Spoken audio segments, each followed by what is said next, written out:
Hi friends, today we'll talk about how to fix or how to solve Messenger. Please check your internet connection. To know how to fix or how to solve Messenger, please check your internet connection. You should just go to settings. Here on this page you click apps, default apps, app settings.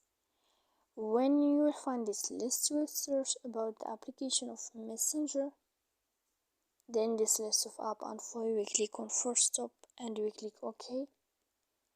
Here we'll enter to the window of storage.